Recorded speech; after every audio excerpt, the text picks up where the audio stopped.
इस वीडियो में हम लोग ब्राजील के अलावा और बाकी कंट्रीज साउथ अमेरिका के देखेंगे। उसके पहले ये थोड़ा ब्रैकेट में यहाँ लिखा है, हमें ये समझ लेना है जो साउथ अमेरिका के देश थे वो ज्यादातर स्पेन के गुलाम थे, ठीक है, कभी ना कभी वो स्पेन के गुलाम रहे हैं। लेकिन कुछ देश स्पेन के अलावा यूरोप के किसी दूसरे देश के भी गुलाम रहे हैं। तो हम ये देख लेते हैं कि फॉर्मर कॉलोनीज माने साउथ अमेरिका के देश किन किन देशों के, यूरोपीय देशों के गुलाम रह चुके हैं। तो ब्राजील पुर्तगाल का गुलाम था और पुर्तगाल से आजाद हुआ है। गुयाना यूके का गुलाम था और पूरे साउथ अमेरिकन कंट्री कॉन्टिनेंट में गुयाना ही एकमात्र ऐसा देश है जहां इंग्लिश ऑफिशियल लैंग्वेज है और इंग्लिश बोली जाती है, ठीक है। बाकी सभी जगह या तो स्पेनिश या पुर्तगालीज लैंग्वेज बोली जाती है।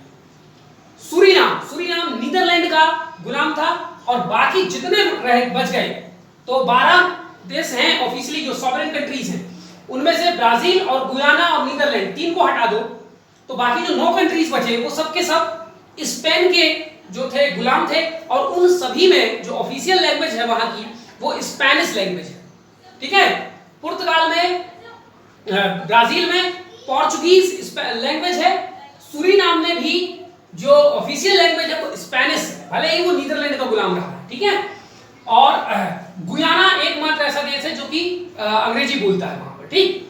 कंट्री की कुछ करेंसीज देख लेते हैं। पेसो, PESO, पेसो करेंसी है किसकी किसकी? अर्जेंटीना की, चिले की और कोलंबिया की। इन 3 देशों की करेंसी है पेसो। इसके अलावा USD माने अमेरिकन डॉलर, इक्वाडोर की करेंसी अमेरिकन डॉलर के इक्विवेलेंट है, ठीक है। और बाकी देशों की अलग अलग करेंसीज हैं और लेकिन उनका नाम जानना हमें जरूरी नहीं है। हम लोग यहाँ पर अर्जेंटीना से शुरू करते हैं। अर्जेंटीना की कैपिटल है ब्यूनस आयर्स और जो कैपिटल है वही लार्जेस्ट सिटी भी, ठीक है। पेम्पास रीजन, अर्जेंटीना में पेम्पास रीजन हम लोग इसके पहले वीडियो में देख चुके थे। वहां पर व्हीट एंड कैटल यानी पूरे साउथ अमेरिका में सबसे ज्यादा गेहूं उत्पन्न करने वाला रीजन है पेम्पास रीजन और सबसे बड़ा देश गेहूं पैदा करने वाला जो है वो अर्जेंटीना है साउथ अमेरिका में, ठीक है। दुनिया में भी उसका तीसरा चौथे नंबर पे आता है। पहले नंबर पे चाइना, दूसरे नंबर पे इंडिया, तीसरे नंबर पे अर्जेंटीना। और कैटल, इसके अलावा उस जगह पर पूरे पेम्पास रीजन में भेड़, बकरी, गाय, भैंस, विभिन्न प्रकार के जानवरों को वहां चराया जाता है क्योंकि पेम्पास सबसे पोषक घास होते हैं, इसलिए वहां पर जो बीफ या मीट इंडस्ट्री है पूरे अर्जेंटीना में बहुत ज्यादा मीट इंडस्ट्री डेवलप है और पूरी दुनिया में डिब्बाबंद मांस का सेकंड लार्जेस्ट एक्सपोर्टर है शिकागो यानी USA के बाद, ठीक है। रेंडजीना सॉइल एक विशेष प्रकार की मिट्टी अर्जेंटीना में पाई जाती है, रेंडजीना सॉइल, जिसमें टोबैको और मेज की खेती यहां पर की जाती है। व्हीट क्रिसेंट, अर्जेंटीना के 3 महत्वपूर्ण शहर जो जहां पर सबसे ज्यादा गेहूं की खेती होती है उनको मिलाकर के व्हीट क्रिसेंट यानी कि गेहूं चंद्रांश बनता है। वो 3 सिटी कौन कौन से हैं? रोसेरियो, बाहिया ब्लांका और ब्यूनस आयर्स। इन तीनों जगह पर खूब जो है गेहूं की खेती होती है और इनको मिलाने वाली रेखा एक अर्धचंद्राकार रेखा बनती है, इसलिए इसको व्हीट क्रिसेंट बोलते हैं। Zonda, hot and dry wind Argentina में बहती है, उसको जोंडा कहते हैं। और पेम्पेरो, कोल्ड विंड चलती है अर्जेंटीना में, उसको पेम्पेरो कहते हैं। अगला कंट्री हम देखते हैं चिली। चिले की capital Santiago. World's leading reserve and producer of, दुनिया का 1 नंबर का टॉप मोस्ट लीडिंग रिजर्व और प्रोड्यूसर है नंबर 1 कॉपर का और यहां पर दुनिया की सबसे बड़ी कॉपर की खदान है जिसका नाम है एस्कोंडिडा, ठीक है। इसके अलावा कॉपर के अलावा नाइट्रेट जिसको चिलियन सॉल्ट पीपर भी बोलते हैं उसका भी लार्जेस्ट प्रोड्यूसर है चिली, ठीक है। दूसरी बात, world's second largest producer of lithium and molybdenum, Chile molybdenum और लिथियम का सेकंड लार्जेस्ट प्रोड्यूसर है और ये सब अटाकामा डेजर्ट में पाया जाता है, ठीक है। World's third largest reserve of lithium, producer lithium का सेकंड है लेकिन रिजर्व के मामले में थर्ड है। World's fourth largest reserve of silver और world's fifth largest reserve of gold Chile में पाया जाता है, ठीक है। पेरू, पेरू की राजधानी लीमा, इसकी करेंसी है sol, SOL, sol. South America largest fishing country, पूरे दक्षिण अमेरिका में सबसे ज्यादा मत्स्यन का यहाँ उत्पादन होता है और ये हम अल्नीनो लानिना जब इवेंट पढ़ रहे थे तो वहां हमने समझा था कि कैसे वहां पर फिशिंग, जो अल्नीनो आता है तो फिश कैसे आते हैं वहां पर। World's largest reserve of silver, दुनिया में सबसे ज्यादा जो रिजर्व है, प्रोडक्शन नहीं, प्रोडक्शन सबसे ज्यादा मैक्सिको करता है, लेकिन रिजर्व सबसे ज्यादा पेरू में है सिल्वर का। और world's second largest producer of silver and zinc, production में सिल्वर और जिंक का सेकंड लार्जेस्ट है। इसके अलावा पेरू में बड़े महत्वपूर्ण एक टूरिस्ट प्लेसेस पाए जाते हैं, उनमें से जो माचू पिच्चू है ये तो 7th वंडर ऑफ वर्ल्ड में भी इसकी गिनती होती है। इसके अलावा रेम्बो माउंटेन और सैक्रेड वैली, ये वहां के फेमस टूरिस्ट प्लेसेस हैं। अगली कंट्री हम देखते हैं बोलीविया। ठीक है, बोलीविया की कैपिटल है ला पाज, जो एग्जीक्यूटिव और लेजिस्लेचर कैपिटल है, लेकिन उसका जो सुप्रीम कोर्ट है वो सुक्रे नामक जगह पर है, सुक्रे, इसलिए उसकी जुडिशियल कैपिटल सुक्रे है। World's largest reserve of lithium, दुनिया का सबसे ज्यादा लिथियम भंडार, 60% लिथियम बोलीविया में पाया जाता है। और leading natural gas producer of south America, south America में नेचुरल गैस यहीं पर होता है। उयूनी सॉल्ट फ्लैट, ये जो उयूनी सॉल्ट फ्लैट है ये दुनिया का सबसे बड़ा प्लाया है। प्लाया माने वो जो मरुस्थलों में पाया जाने वाला जो लेक होता है, प्लाया। अगला कंट्री है इक्वाडोर। इक्वाडोर कैपिटल क्या है? इक्वाडोर की कैपिटल क्विटो, और Quito world's second highest capital, दुनिया की दूसरी सबसे ऊंचाई पर स्थित राजधानी। पहली कौन सी? ला पाज, बोलीविया की, ठीक है, जो कि लेक टिटिकाका के पास है। गुआयाक्विल, गुआयाक्विल इक्वाडोर का एक इंपॉर्टेंट पोर्ट है, बंदरगाह है, जिसको पर्ल ऑफ द पैसिफिक, प्रशांत महासागर का मोती कहते हैं उसको। इकोनॉमी इक्वाडोर की बनाना और कोकोआ, पूरे साउथ अमेरिका में ब्राजील के बाद यहां पर अच्छी खासी मात्रा में बनाना और कोकोआ माने कहवा की खेती होती है। गैलापैगोस आइलैंड, एक गैलापैगोस आइलैंड इसके तट से 900 किलोमीटर दूर आइलैंड है जिसपे इक्वाडोर का कब्जा है। इस गैलापैगोस आइलैंड में बहुत ज्यादा प्लांट और एनिमल की वैरायटी पाई जाती है, इसलिए चार्ल्स डार्विन ने अपना जो सिद्धांत दिया है, हम लोग बायोलॉजी वगैरह पढ़ते हैं चार्ल्स डार्विन का सिद्धांत, तो चार्ल्स डार्विन ने अपनी स्टडी इसी आइलैंड पर किया था, और वो इस आइलैंड तक गए थे HMS बीगल नामक जहाज पे। उनके जहाज का नाम HMS बीगल। गए कहां थे? गैलापैगोस आइलैंड में। क्या करने गए थे?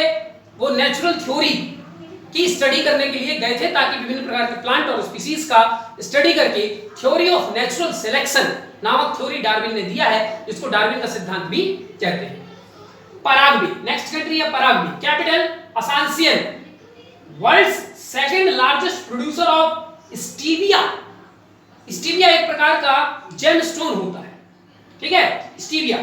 एंड चाइना वुड या टंग ऑयल, वो लकड़ी वगैरह में पुताई करने के काम में आता है, ये चाइना वुड ऑयल या टंग ऑयल इसको कहते हैं, ठीक है। चलिए अगला कंट्री कोलंबिया।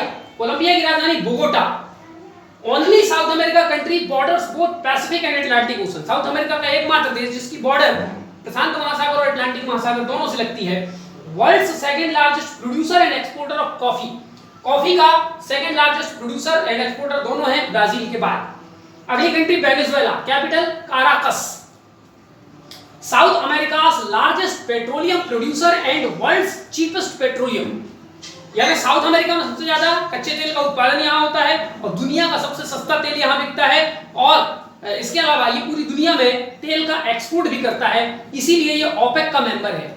OPEC, ओपेक का मतलब है organization of petroleum exporting countries, only South American countries which is member of OPEC, ठीक है। गुरी डैम, ब्राजील में वेनेजुएला में एक नदी बहती है कोरोनी नदी, उसी नदी पर एक गुरी डैम बना हुआ है, और इस डैम पर एक बहुत famous hydroelectric power project है, Simon Bolivar hydro power project, ठीक है। तो साइमन बॉलीवर वेनेजुएला के लीडर थे, बोलीविया के नहीं, ठीक है, क्योंकि इसमें बॉलीवर लगा है तो आपको बोलीविया समझ में आया। मार्गरीटा आइलैंड टूरिस्ट प्लेस है, बहुत फेमस टूरिस्ट प्लेस है वेनेजुएला का। अगला कंट्री हम देखते हैं Uruguay.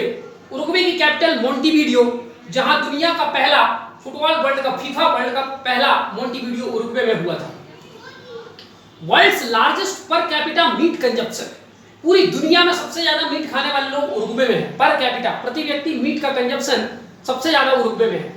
And one of the leading exporter of beef, और बीफ का भी ये जो है सबसे बड़ा नहीं लेकिन one of the leading exporter है बीफ का। World's first country to legalize cannabis या उसी को मैरिजुआना कहते हैं इन 2013। गांजा, हिंदी में अगर कहें, गांजा का सबसे बड़ा ये जो है प्रोड्यूसर भी है, सबसे बड़ा तो नहीं है लेकिन काफी मात्रा में प्रोडक्शन होता है, लेकिन ये लीगलाइज करने वाला है। यानी अगर जो बॉलीवुड सेलिब्रिटीज अभी इस समय गांजा, हशीश ये सब यूज करते हुए पकड़े जा रहे हैं, अगर ये उरुग्वे में होते तो वहां पर ये लीगलाइज है ना, कोई दिक्कत नहीं, आराम से दम मारो दम। नोट्स, चलिए कुछ नोट्स देखते हैं हम लोग। Only Mediterranean climate in south America, south America में एकमात्र जगह जहां पर मेडिटेरेनियन क्लाइमेट पाई जाती है वो है सेंट्रल चिले, यानी सेंटियागो जो चिले की राजधानी है, वहां पर मेडिटेरेनियन क्लाइमेट पाई जाती है, यानी वहां पर फ्रूट कल्टीवेशन और वाइन इंडस्ट्री लोकेटेड है। वर्ल्ड्स लार्जेस्ट सिल्वर माइन, दुनिया में सबसे बड़ा चांदी की खदान है वो है Chuquicamata mine, Chile. Football is the most important sports of South American countries, दक्षिण अमेरिका के देशों में चिले, पेरू, इक्वाडोर, यहीं के सबसे बड़े बेहतरीन फुटबॉल खिलाड़ी इन्हीं देशों में पाए जाते हैं। मर्कोसुर, अब ये तीन इनके ऑर्गेनाइजेशन है, मर्कोसुर, यूनासुर, प्रोसुर, ये तीन ऑर्गेनाइजेशन है। उनमें से पहला है मर्कोसुर। मर्कोसुर एक कस्टम यूनियन या एक फ्री ट्रेड एरिया है। 1991 में 4 देशों ने इसको बनाया था, अर्जेंटीना, ब्राजील, पराग्वे, उरुग्वे। ठीक है, इसको शॉर्ट में हम लोग बापू याद कर सकते हैं, BAPU। तो B for Brazil, A for Argentina, P for Paraguay, U for Uruguay. UNASUR, UNASUR भी एक पॉलिटिकल ऑर्गेनाइजेशन है साउथ अमेरिका के देशों का, 2008 में इसको बनाया गया। इसमें भी शुरू में 7 देश थे, बाद में 3 देश छोड़ दिए, बोलिविया छोड़ दिया, इक्वाडोर छोड़ दिया, अर्जेंटीना छोड़ दिया। अब बचे इसमें बोलिविया, गुयाना, सूरीनाम और वेनेजुएला, ये 4 देश। और अभी हाल में एक नया ऑर्गेनाइजेशन बना है, प्रोसुर। ठीक है, इन सबका फुल फॉर्म जानने की जरूरत नहीं है क्योंकि इनका लैटिन भाषा में या स्पेनिश भाषा में इनका फुल फॉर्म है प्रोसुर। 8 देशों ने मिलकर 2009 में बनाया है। ये 8 देश कौन है साउथ अमेरिका के? वही देश जो यूनासुर में नहीं है। ठीक है, तो यानी 12 देश हैं साउथ अमेरिका में, उसमें से 4 देश बोलिविया, गुयाना, सूरीनाम और वेनेजुएला को छोड़ दे तो बाकी जो 8 देश बचे उन्होंने मिलकर के प्रोसुर नामक एक पॉलिटिकल ऑर्गेनाइजेशन बनाया है 2019 में। इसी के साथ कुछ और फैक्ट बचा होगा, वो नहीं देखना है हमें। ठीक है, इसी के साथ हमारा साउथ अमेरिका यहाँ पर कंप्लीट हो जाता है। अब हम लोग इसके बाद शुरू करेंगे नॉर्थ अमेरिका। ठीक है, टिल देन थैंक यू।